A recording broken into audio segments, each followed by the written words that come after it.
This video is how to solve a rough idle in a 2002 to 2006 Honda CR-V 2.4 VTEC. This may or may not work for other Honda models as well. It just depends.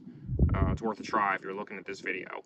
Okay, so pretty much I had a rough idle between 1.1 and 1.3K at first. What happened was I put a new starter on this thing, broke everything down. You know, you can watch videos and all. Maybe that's the same thing you did and why you're at this video in the first place.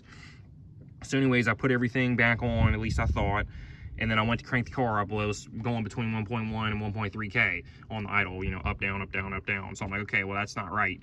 So I was starting to look up on YouTube and, you know, Google, trying to figure out what may or may not be wrong.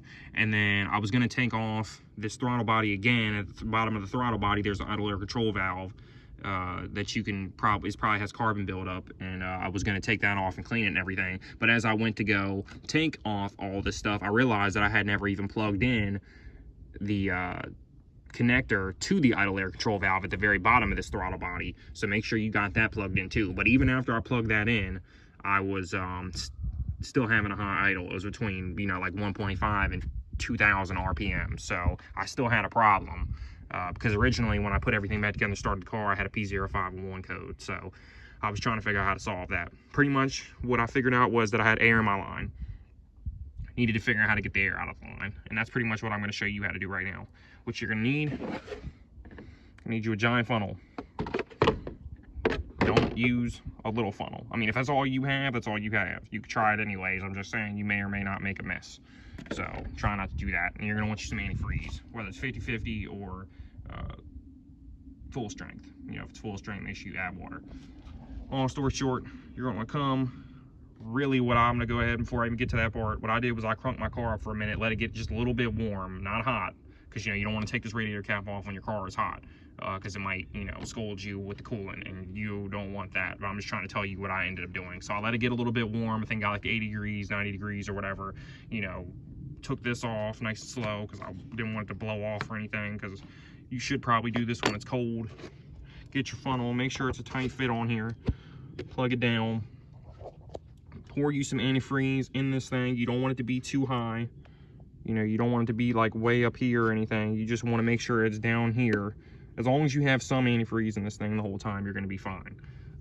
Because as the car warms up, it's going to rise. So you're going to have to deal with that. So just make sure you account for that.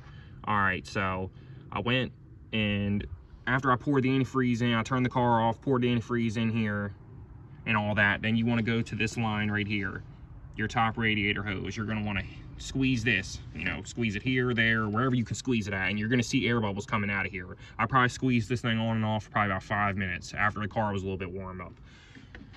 Then you're going to want to come after you do that, and there's also another radiator hose down here at the bottom. You're also going to want to squeeze that one. You can probably squeeze both of them, you know, back and forth, depending on how you want to do this, depending on how mobile you are and everything else.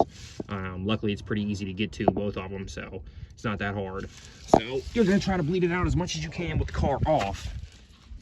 And then after you bleed it, you're going to want to go and get in the car and crank it up. Now, it's going to have to run for about 10 to 20 minutes, and you're going to have to wait until your first radiator fans crank, the first time they turn on, your radiator fans.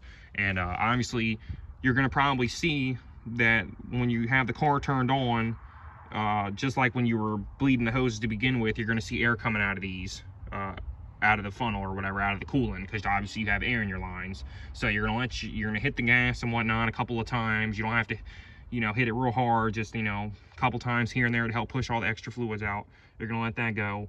And then you're going to wait till it cuts on once. You're going to go back in there, hit the gas a couple more times, and let it run, and then wait till the second time the fans cut on. After the fans cut on for the second time, after they turn off, you can cut the car off. You're probably going to have fluid a little bit higher up in here. So what you can do is just turn the car off. You can leave everything how it is for now. You can leave the funnel in there. You can leave the fluid up there. Then you're going to want to go in the car and crank it back up. And that should fix your problem. So then you're going to have to worry about how to get the fluid out of here and everything else, which what I did was I let most of it drain back down there. Then I took it out and let that catch it, let my little thing catch everything. So, but then after you do that, I'm going to show you what my results were from doing everything that I just told you. So you just get a radiator and some coolant, take this cap off, bleed the top and bottom radiator fan hoses, or, you know, just bleed the top and bottom radiator hoses, not the fan hoses.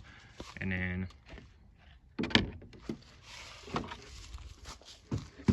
I'll leave a little bit more accurate description in the video, because this isn't the most professional video. This is my first time. I'm just trying to help somebody solve their problems with this. You can see the model of the car. You know. So like I say, long story short, you're gonna want to get a funnel, get some antifreeze. You're gonna want to take that cap off. You're gonna want to put a little bit of antifreeze in there. You're gonna want to hold this, you know, up, and you're gonna want to go on the bottom and do the same thing. Do that for, you know, maybe 5-10 minutes. And then you're gonna want to crank the car up, and you're gonna let that run until your radiator fan's cut on twice. After it cuts off the second time, you're gonna want to turn the car off. And then when you get back in the car, this is gonna be what probably happens, because this is about my 5th time cranking this car up since I've done this. So once you get back in the car after doing all that, you should have all the air out of your lines, and your car should be like this.